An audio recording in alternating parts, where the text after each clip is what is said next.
EJ, everyone is asking about integrated business planning. What is it? How do I do it? How is it different from S&OP? But I think one of the challenges that people face, to be honest, is that it's left to supply chain teams generally. They're often in a situation where they're trying to make really strategic decisions very, very quickly across lots of different stakeholders, but they do not have a place where they can do that. They've got fragmented systems. They may have tried to stitch them together with some kind of spaghetti of spreadsheets, but the reality is they're in totally siloed environments. So, can you do IBP in a siloed environment? And if not, what is the answer? Yeah, it's a great question. I've been working with customers and talking about customers about S&OP, IBP, and enabling these processes literally for 25 plus years. And it's been interesting seeing this process evolve, right? And also the technology that comes along the way to help make it actually work. I think big changes in the world are as you go from sort of, I'll say, old school S&OP to more modern day, really advanced IBP, right? We're doing things like connecting execution to long range planning much better. We're able to really financialize the model, not just volume and value, but like what's the impact on real margin? How do I get down to P&L level details? How do I start to take into account my portfolio changes? What's my product portfolio look like?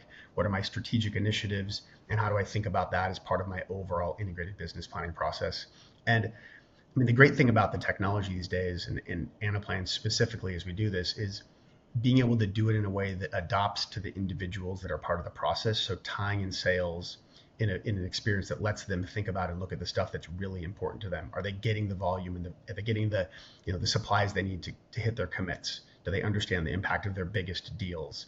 Do they understand the impacts of maybe pricing or promotional changes? Right. From a finance perspective, they can understand the labor. They can understand truly down to like the margin level decisions. How do I take these trade-offs and how do I make sure I'm supporting either with capital investments or at an execution level with the right mix changes that we have to hit revenue targets, right? Not just shipping targets, but revenue targets across that overall process. And so, it has really gotten more advanced. There's a ton of data involved and a ton of people involved.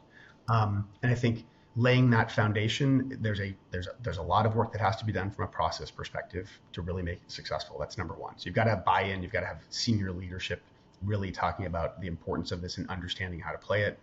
Two, you've got to be able to bring together the data in a way that lets you harmonize those models across the end-to-end business. And so the sophistication that we talk about all the time in Anaplan to be able to harmonize these hierarchies between finance, between sales, between supply chain is super important. And that like connected ontology across the overall business is key. And then like the game changer these days is using analytics to actually drive intelligence into the process. So it's not just, hey, let's look at where we think the exceptions are, but let's actually use analytics, advanced analytics to drive recommendations on how to solve these problems. If it's optimization, if it's simulation modeling, or if it's AI ML based, analytics, great. We're also seeing, massive changes now with CoPlanner and with our analyst offerings where you don't have to just do IBP monthly, right? It can also be something that it's a living and breathing solution, and you understand those decisions you made. When are they getting impacted? How are they getting impacted? And what are the sort of dynamic changes that have to happen along the way to actually see them being realized in the business? Totally. And I think those things are all related. But if you peel it all back, I guess the original pain point is siloed systems in the sense that, if you can have as you put it, data ontology, a single language that everybody can speak, it's way easier to get your process in line. People are more comfortable using the system. You have much better visibility into the impact of your decisions. And AI can do a way better job the more data and the more information it has. I see people all the time trying to make very strategic decisions.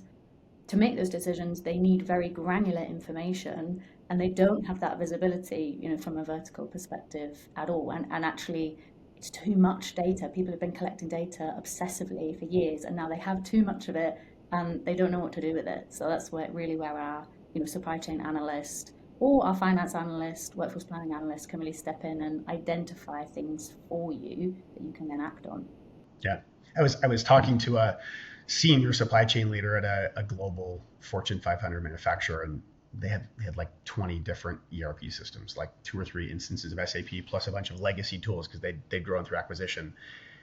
So that flexibility to not only connect the data across the groups, but actually bring together disparate data sources is hugely impactful. And in that case, in some of the businesses, we're doing the end-to-end IBP process, including connecting down into the collaborative demand planning and inventory planning and capacity planning processes. And in some of the businesses, they have legacy tools also that are not just the ERP tools that we're tying into, that are doing execution supply planning, and we're sitting on top of those. So I think having that flexibility from an architectural perspective to really be good at bringing this data together and harmonizing that is a huge foundational piece.